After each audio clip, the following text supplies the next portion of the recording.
오늘도 주님의 말씀을 통해 하나님 나라를 누리는 복된 성도들 되시기를 주님의 이름으로 축원합니다. 요셉의 이야기 우리가 너무나도 잘 알고 있는 부분이죠. 오늘 본문은 이제 그 형들이 요셉을 애굽에 팔아버린 사실이 기록되어져 있습니다. 이 본문을 보면서 우리는 무엇을 생각해야 됩니까? 요셉의 이 이야기들을 우리가 생각하면 우리는 항상 자연스럽게 내가 요셉이다 생각을 하게 돼요. 요셉처럼 하나님이 주시는 꿈을 가져야 되고 그 꿈을 이루어 가야 된다 생각하지만 사실상 우리는 요셉이 아니라 오늘 본문에 등장하는 요셉의 형제들이고 또 또 르우벤이고 유다고 야곱과 같은 사람들이에요. 그런 이들을 위해 요셉은 애굽에 팔려갔고 그리고 그것을 통해 요셉은 이들의 구원자의 역할을 하죠. 야곱의 가족뿐만 아니라 애굽에 있는 모든 사람들, 그 고대 근동 지역에 살아가던 모든 사람들이 요셉 때문에 살게 돼요. 그 7년 기근을 통해 모두가 죽을 수밖에 없는 상황이었지만 요셉 한 사람을 통해 그 모든 일대가 살아남게 되어지는 거죠. 구원을 얻게 되는 거예요. 우리는 구원자가 아니라 구원을 받아야 되는, 구원이 필요한 존재들인 것을 우리는 늘 잊지 말아야 돼요. 그래서 우리가 항상 이것을 놓치기 때문에 우리 스스로가 구원받아야 될 자라는 것을 놓치면서 그러니까 예수 그리스도를 배제한 신앙생활이 되는 거예요. 구원이 필요한 존재이기 때문에 예수님이 필요해요. 건강한 자에게는 의원이 쓸데없고 병든 자라에게야 의원이 필요해요. 그 이야기는 어떤 사람에게 예수 그리스도가 필요한가? 병든 자, 죄인 된 자. 그래서 예수 그리스도의 구원이 없이는 살 수 없는 자들이 예수님을 찾게 되어 있고 예수님을 붙잡게 되어져 있는 거예요. 근데 우리가 스스로 요셉이 되어 있다면 구원이 필요 없죠. 우리가 스스로 예수 그리스도가 되어 있다면 우리는 구원을 사모할 수 없어요.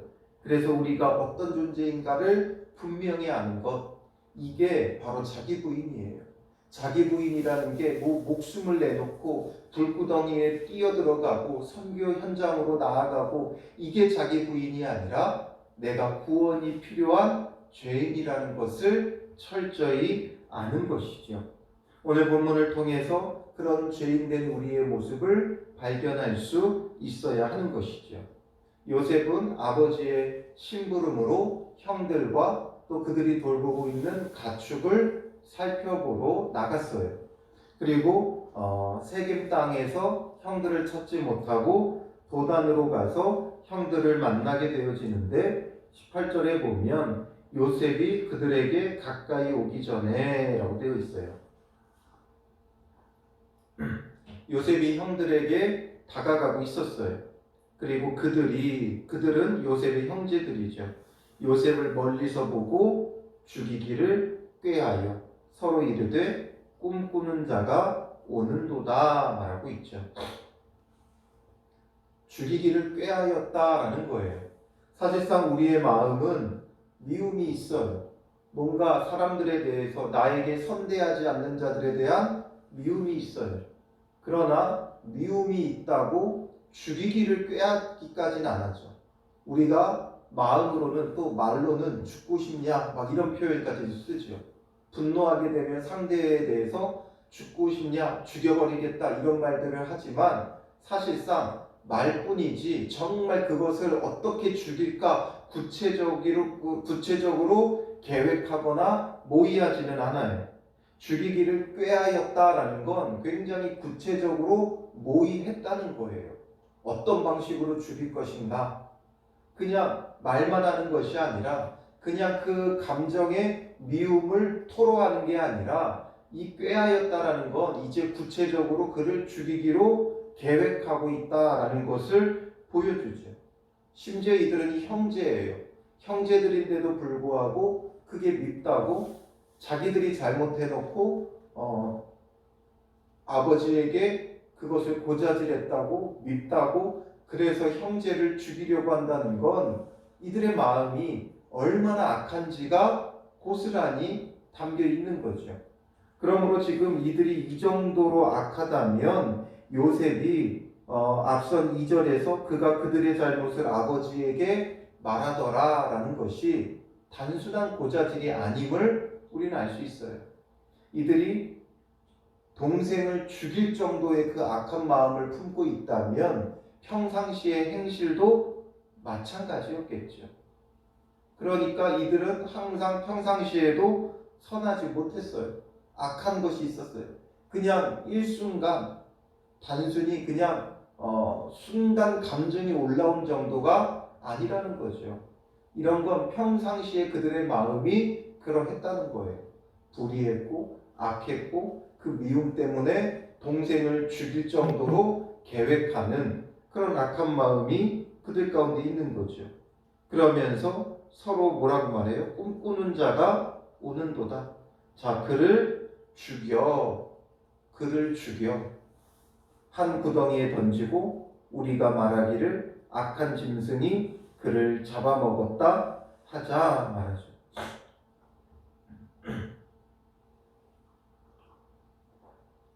그냥 미우니까 골려주려고 구덩이에 던지는 정도가 아니에요.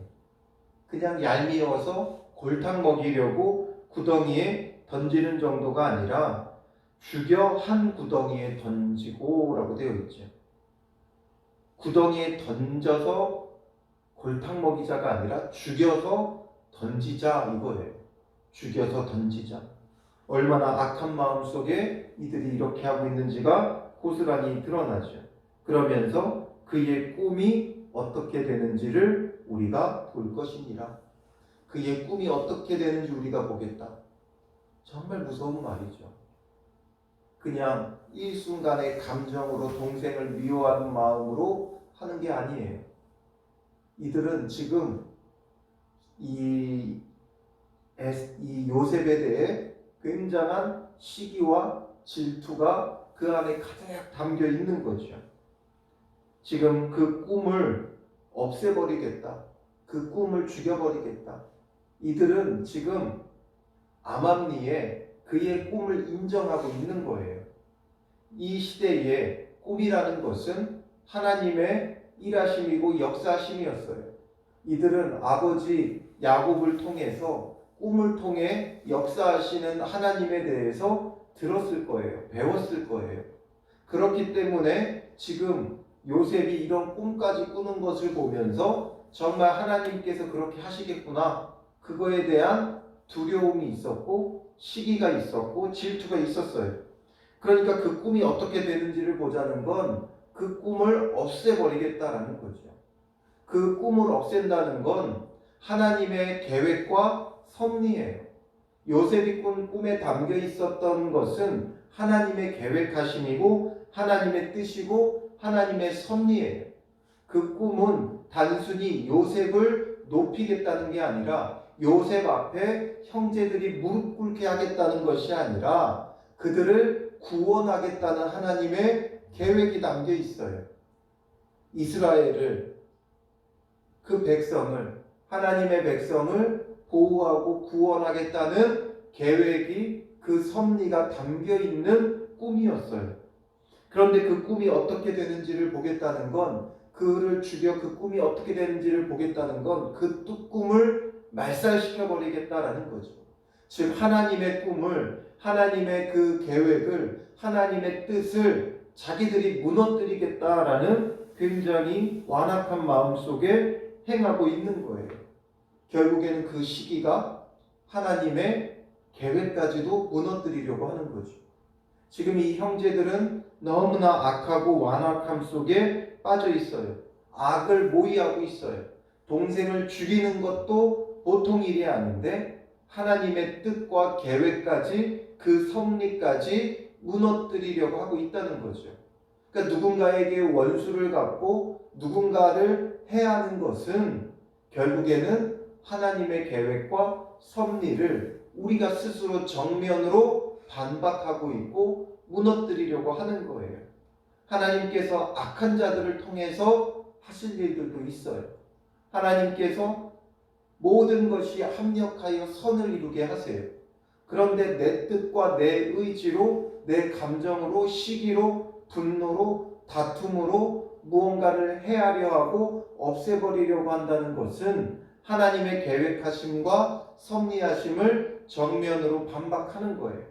우리가 원수 갚지 말라는 것이 왜 그러느냐? 뭔가 우리가 도덕적으로 탁월한 자가 되기 위해서가 아니라 우리가 원수 갚는 일로 인해 하나님께서 하고자 하시는 일에 방해가 될 수 있는 거예요. 그건 우리의 감정 때문에, 감정 과잉으로 우리가 잘못 행하는 거죠. 하나님께서 하고자 하시는 일들을 우리가 막는 일이 되어지는 거예요. 그래서 오늘 우리가 요셉의 형제들을 보면서, 그의 형들을 보면서 그 악함을 모의하는 우리의 죄성. 혼자 있으면 안 해요. 근데 함께 모이면 사람들은 악을 도모하더라 라는 거죠. 그래서 그게 표출되었던 게 뭐예요? 바벨탑 사건이었죠. 사람이 모이면 이렇게 악을 도모해요. 하나님께서 흩어버리시는 거예요. 많이 모이면 많이 모일수록 그 군중 심리에 의해서 함께 떠밀려가며 악을 도모해요. 그래서 우리가 정말 예수 그리스도를 중심으로 모이지 않으면 그 잘못된 모임과 모의를 통해서 악을 도모하고 하나님을 대적하는 자가 되는 것이죠. 이 가운데 이제 누가 등장해요? 르우벤이 등장해요. 르우벤은 그 야곱의 12아들 중에 첫째, 장자였어요. 그러니 르우벤은 그나마 장자의 그런 어떤 책임감이 있었어요. 그러니까 르우벤이 듣고 요셉을 그들의 손에서 구원하려 하여 이르되 우리가 그의 생명을 해치지 말자. 르우벤이 또 그들에게 이르되 피를 흘리지 말라. 그를 광야 그 구덩이에 던지고 손을 그에게 대지 말라 하니 이는 그가 요셉을 그들의 손에서 구출하여 그의 아버지에게로 돌려보내려 함이었더라. 그나마 르우벤은 장자였기 때문에 이 장자의 책임을 가지고 요셉을 살려서 보내려고 해요. 골탕은 먹게 하지만 그나마 아버지에게서 그래도 아버지에게로 살려서 돌려보내자. 형제를 죽이는 것이 옳지 못하다라는 것을 생각했고 그러므로 그 구덩이에 던져놓고 손을 대지 말아라. 이렇게 형제들을 설득하고 그리고 이것을 통해서 요셉을 살려주려고 하죠. 그런데 왜 그가 이렇게 행했겠습니까? 지금 자기의 장자로서의 위치가 위태로워요. 왜 위태로워요? 그가 서무 비라와 통간을 했죠. 그러므로 하지 못하여야 할 일을 했고 아버지 야곱도 이를 알고 있었기 때문에 자기가 아버지 눈밖에 났다는 걸 생각하고 있는 거예요. 그러니까 아버지 앞에 뭔가 더 많은 죄를 지으면 안 된다. 그러나 이미도 죄인이죠. 이미 잘못 행했어요. 그러니 지금 형제들 앞에 나서서 뭔가 적극적으로 또 말할 수는 없는 거예요. 자기가 뭔가 불의함을 알기 때문에 자기의 그 불의함이 동생들도 다 알고 있기 때문에 뭔가 설득할 수 없는 거죠. 뭔가 나서서 이게 불의하다, 악하다, 적극적으로 형제들을 말리지 못하고 이렇게 그냥 암암리에 좋은 게 좋은 거라고 형제들을 아우르고 있는 거죠.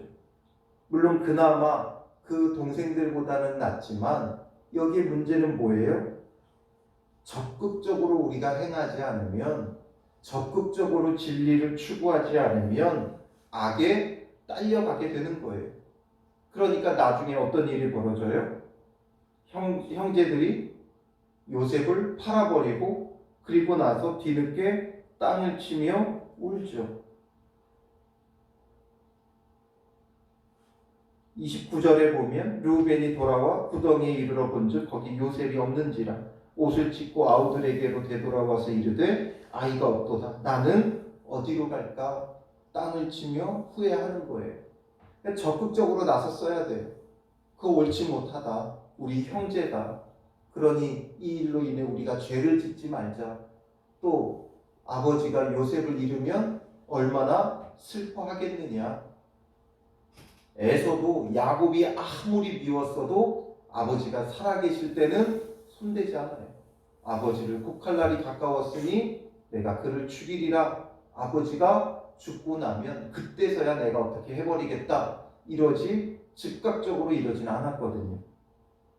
그런데 지금 이들의 행하는 것들이 너무나도 악하고 그리고 그것에 대해서 적극적으로 진리를 추구하지 않으니까 르우벤도 이 악한 일에 모의하는 자가 되어지게 되죠. 그래서 형제들과 함께 거짓으로 아버지에게 동생이 죽었다고 고하게 되어지는 거예요. 그래서 이렇게 요셉을 23절에 보면 그의 형들이 요셉의 옷, 곧 그가 입은 채색 옷을 벗기고 그를 잡아 구덩이에 던지니 그 구덩이는 빈 것이라. 그 속에 물이 없었더라. 이 지역에서의 구덩이는 대체로 물이 있어요. 물을 채우는 역할을 해요. 그래서 비가 오지 않을 때 가뭄 때에 그 물을 퍼서 사용하죠. 구덩이에는 대체로 물이 고여 있어요. 그런데 이 구덩이는 빈 것이고 그 속에 물이 없었더라. 이것은 뭐예요? 하나님께서 요셉을 지금 지키고 계신 것이고 요셉을 통한 하나님의 계획을 신실하게 이루고 계시는 거예요. 그 형들은 자기들이 요셉을 어떻게 해버리겠다, 자기들의 손에 의해 죽이냐 살리냐 이러고 있지만 그게 형들의 손에 있는 게 아니라 하나님의 손에 있는 거예요. 하나님께서 그를 지키고 계시기에 마침 던진 그 구덩이에는 물이 없었어요. 물이 있었다면 그가 그 속에서 죽을 수밖에 없었겠죠. 그러나 하나님의 지키심과 하나님의 구원의 일들은 계속되고 있다라는 거죠. 형들이 죽여 살려 하고 있는 가운데도 하나님의 구원의 일들은 계속 진행되는 거예요. 그러니까 그들이 앉아 음식 먹다가 마침 눈을 들어서 보니까 한 무리의 이스라엘 사람들이 길르앗에서 오는데 그 낙타들의 향품과 유향과 모략을 싣고 애굽으로 내려가는지라. 애굽으로 내려가는 상인들을 그들이 보게 되죠. 그러니까 유다가 이번에는 나서요. 그래서 유다가 자기 형제에게 이르되 우리가 우리 동생을 죽이고 그의 피를 덮어둔들 무엇이 유익할까? 자, 그를 이스마엘 사람들에게 팔고 그에게 우리 손을 대지 말자. 그는 우리의 동생이요 우리의 혈육이니라 말하죠. 유다가 그나마 이제 나서서 그는 우리의 형제고 우리의 혈육이지 않냐? 이것을 말하죠. 그러면서 그의 피가 우리에게 뭐가 유익하냐? 손대지 말고 저 사람들에게 팔자 말해요. 그럼 유다는 어떻습니까? 그나마 르우벤과 유다는 조금 나아요. 앞서서 이 요셉이 일러 바쳤던 형들이 누구예요? 가만히 보면 모든 형들을 일러 바쳤던 것이 아니었어요. 앞선 2절에 보면 그의 아버지의 아내들 빌하와 실바의 아들들과 더불어 함께 있었더니 그가 그들의 잘못을 아버지에게 말하더라. 빌하와 실바의 아들들을 일러 바친 거예요.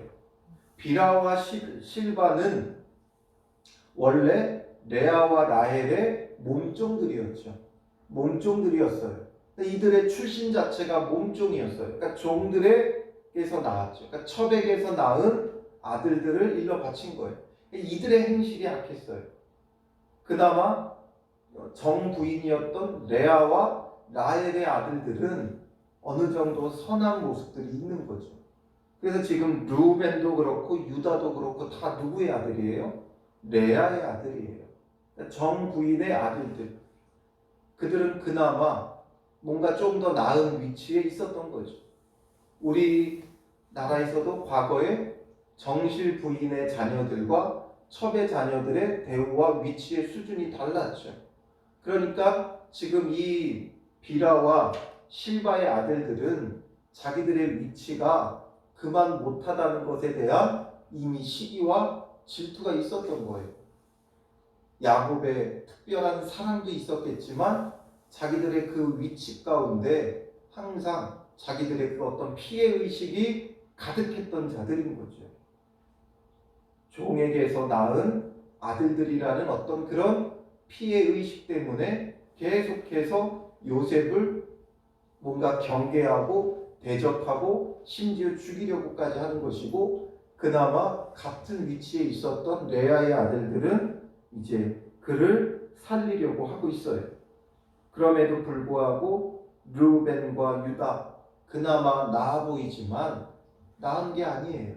결국에는 적극적으로 진리를 행하지 않기 때문에 결국 함께 이 일에 모의자가 되는 거죠. 이들은 열애되는 게 아니에요. 함께 모의하는 자가 되어지고 결국에는 이것을 통해 이들은 씻을 수 없는 죄를 범하고 요셉에 대한 두려움 가운데 나중에 요셉을 만나도 가까이 다가갈 수 없는 거죠. 요셉은 이들의 이런 일들을 통해 팔려가는 거예요. 그래서 유다가 비록 팔았고, 그래서 이들도 형제들도 그것을 청종했고, 그리고 28절에 미디안 사람 상인들이 지나가고 있기에 그 형들이 요셉을 구덩이에서 끌어올리고 은 20에 그를 이스마엘 사람들에게 팔매 그 상인들이 요셉을 데리고 애국으로 갔더라. 결국에는 팔려가게 되었죠. 그럼 이것으로서 르우벤과 유다는 낫다라고 할 수 있느냐? 결국에 르우벤이 뒤늦게 와서 아이가 없다고 나는 어디로 갈까 애통해야 할 때 그들이 이제는 무엇을 모의해요? 아버지를 속이기를 모의하죠. 처음에는 요셉을 죽이기를 모의하던 이들이 이제는 아버지를 속이기를 모의해요. 그래서 31절에 보면 그들이 요셉의 옷을 가져다가 수렴소를 죽여 그 옷을 피해 적시고 그의 채색 옷을 보내어 그의 아버지에게로 가지고 가서 이르기를 우리가 이것을 발견하였으니 아버지 아들의 옷인가 보소서 하죠. 굉장히 이들의 죄는 어떤 우발적이지 않아요. 부지중해하지 않아요. 정말 적극적으로 계획하고 모의해서 진행되어지는 거예요. 성경에도 부지중해 지은 죄랑 또 고의로 지은 죄를 엄격히 나눠서 말하죠. 이들은 정말 고의적으로 계획하고 있어요. 고범죄라고 하죠. 고의로 지금 이들이 죄를 모의하고 아버지를 속이기 위해 이제 수많은 거짓을 말하게 되어지는 거죠. 그러니 결국 이 모든 일에 르우벤과 유다조차도 모의하는 자가 되는 거예요. 자기 아버지에게 가서 사실 그렇지 않다, 살아있다, 언젠가 돌아오게 될 것이다, 이렇게 말하는 자가 아무도 없죠. 다 거짓으로 아버지를 속이게 되고 결국 이 일로 인해 아버지도 죽은 것과 같은 그런 처지에 놓이게 되죠. 결국 아버지에게 거짓말을 했지만 아버지는 죽음보다 더한 고통을 겪게 되어져요. 그래서 아버지가 뭐라 그래요? 그것을 알아보고 이르되 내 아들의 옷이라 악한 짐승이 그를 잡아먹었도다.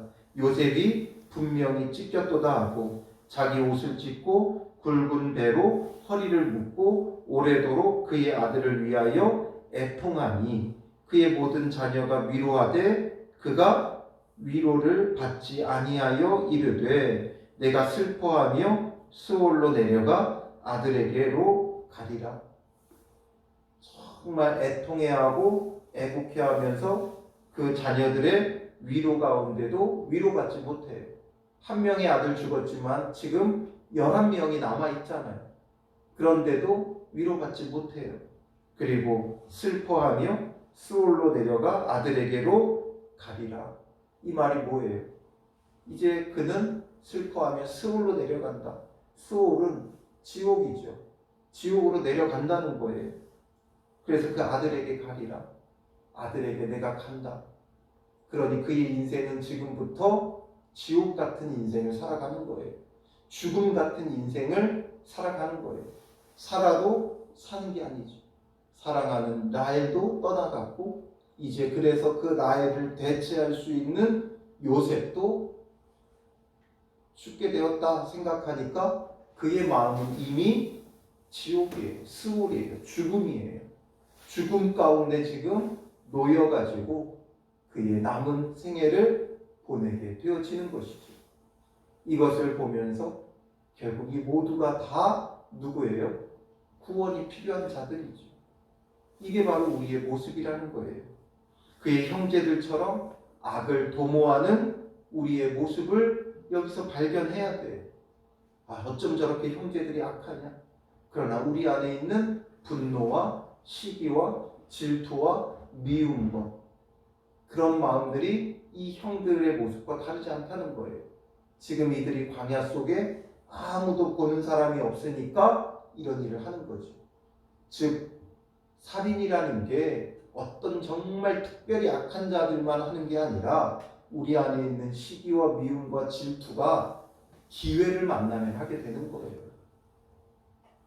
기회가 없어서 우리가 살인을 안 한 거죠. 우리 안에 미움, 정말 죽이고자 하는 그런 악한 마음이 올라올 때도 있잖아요. 그러나 기회가 없어서예요. 저 광야 속에 덩그러니 있다고 생각해 보세요. 그럼 이런 마음이 안 일어나겠어요? 함께 그런 마음이 일어나면 누군가 한 말이 던지면 거기에 우리가 동의하지 않겠어요? 나서서 그건 아니다 외칠 수 있겠어요? 안 그래도 미운데 그렇게 되어지는 거예요. 그리고 그나마 루벤과 유다처럼 우리 안에 선한 양심이 있다 할지라도 적극적으로 나서지 않으면 결국 이렇게 악한 일에 딸려가는 거예요. 나는 거기에 모의하지 않았다. 우리는 말할지 모르지만 그걸 구체적으로 나서서 행하지 않으면 결국 이 악한 일에 딸려 들어가는 자예요. 그리고 이 일의 가장 큰 지금 피해자인 그 아버지 야곱도 그냥 나는 고통만 당했다 말할지 모르지만 이 모든 일의 시발점이 뭐였어요? 야곱의 편애였죠. 그 형제들이 우리 아버지가 라헬과 레아의 자녀들을 대하는 것과 우리를 대하는 게 다르다. 또 특별히 저 요셉을 대하는 것과 우리를 대하는 것이 다르다. 이걸 느끼게 하니까 지금 그 자녀들을 돌아보라고 하면서 요셉에게 어떤 옷을 입혀서 보냈어요? 채색 옷을 입혀 보냈죠. 그 일을 돌아보려면 평범한 작업복을 입혀서 보냈어야죠. 채색 옷까지 끝까지 그 채색 옷을 입혀서 그 부잣집 도련님처럼 편애하니까 결국 그는 스스로 죽음을 경험하게 되어지는 거예요. 그래서 이들이 악하다라는 게 아니라 이들에게는 요셉이 필요했던 거예요. 요셉이 없었으면 이들은 정말 죽음 가운데 끝날 인생이죠. 자기들의 죄를 뉘우칠 수 없는 자들이에요. 그러나 나중에 요셉이 애굽의 총리가 되어 있는 것을 만날 때 자기들의 그 잘못과 자기들의 죄를 깨닫게 되어지고 요셉을 통해 구원을 얻는 거예요. 오늘 우리는 요셉이 나다 생각하면 안 되죠. 물론 요셉 같은 그리스도인들이 일어나야 돼요. 그러나 이 말씀을 대할 때 그의 형들 같고 르우벤 같고 유다 같고 야곱 같은 내 모습을 구체적으로 적용하고 고백하면서 오늘 하루도 예수 그리스도 없이는 안 됩니다. 주님, 그래서 나는 예수님이 필요합니다. 내가 아무것도 아닌 죄인이라는 것을 깨닫고 그것이 자기를 부인하는 것이죠. 그래서 십자가의 주님을 찾고 부르고 의지하며 그 예수님과 함께 참된 구원을 누리는 믿음의 사람들 되시기를 주님의 이름으로 축원합니다. 기도하겠습니다. 살아계신 아버지 하나님, 오늘 우리는 요셉처럼 구원자 역할을 하고 싶었지만 우리는 철저히 구원이 필요한 요셉의 형들이요, 르우벤이요, 유다요, 그의 아버지 야곱임을 발견하게 하여 주시고 우리로 하여금 정말 자기를 부인하고 우리가 어떤 죄인인지를 깨닫고 고백하며 그러므로 예수 그리스도를 찾고 바라고 구하는 믿음의 사람들 되게 하시고 예수님을 통한 참된 구원의 은혜 속에 오늘 하루도 기뻐하고 감사하고 주를 찬양하고 경외하는 예배하는 믿음의 사람들이 되게 하여 주시옵소서. 주님의 구원이 오늘 하루 우리 안에 차고 넘치게 하여 주실 줄 믿사오며 예수님의 이름으로 기도합니다. 아멘.